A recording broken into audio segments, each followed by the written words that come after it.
So what is the DSM-5 criteria says on gender dysphoria? There is a specifier. Okay, it is there are two headings in DSM-5. One is gender dysphoria in children and gender dysphoria in adolescent and adults. Okay, the criteria is slightly different. Specifier in children, one of the specifier that has been added is with disorder of sexual development or without the disorder of sexual development. They need not have a disorder of sexual development mandatory. They may have with or without disorder of sexual development. This is more of a biological somatic thing. Okay.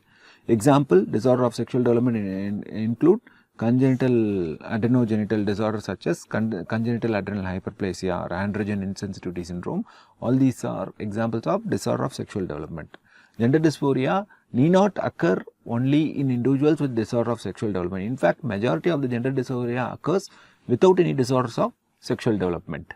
Okay. Here the criteria is, the core criteria is marked incongruence. So DSM-5 criteria has two headings. One is gender dysphoria in children and gender dysphoria in adolescents and adults. Okay, the criteria is slightly different. In gender dysphoria in children, either it is specify if it is with the disorder of sexual development. Okay, disorder of sexual development include congenital adrenal hyperplasia or androgen insensitivity syndrome.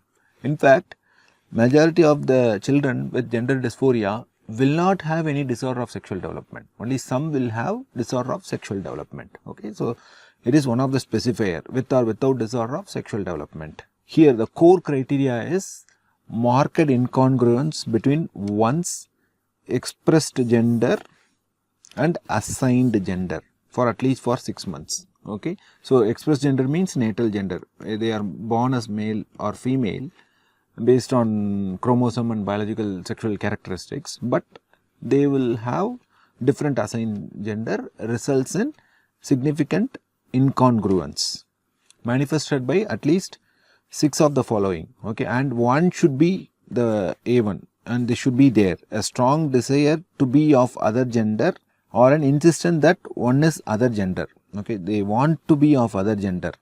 Okay, so this is one of the important criteria that should be there at least for 6 months. For example, in boys, assigned gender is boy, a strong preference for cross-dressing or simulating a female attire, or in girl, if the assigned gender is a girl, a strong preference for wearing only masculine clothing. Okay, a strong resistance to wear typical feminine clothing.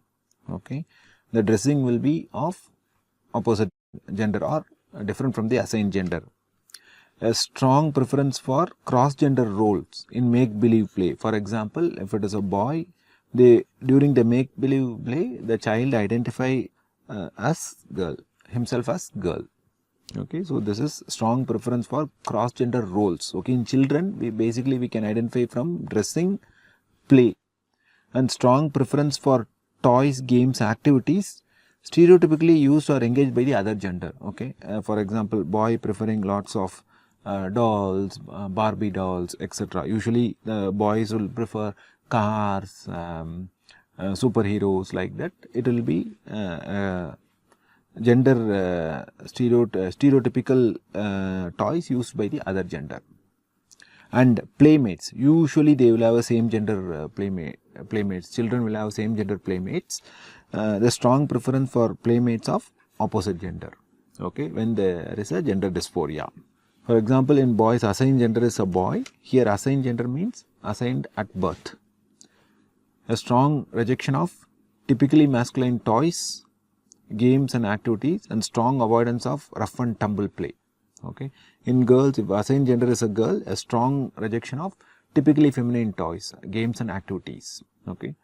And slowly they will start developing, as they move towards adolescence, they will start developing dislike towards one's sexual anatomy.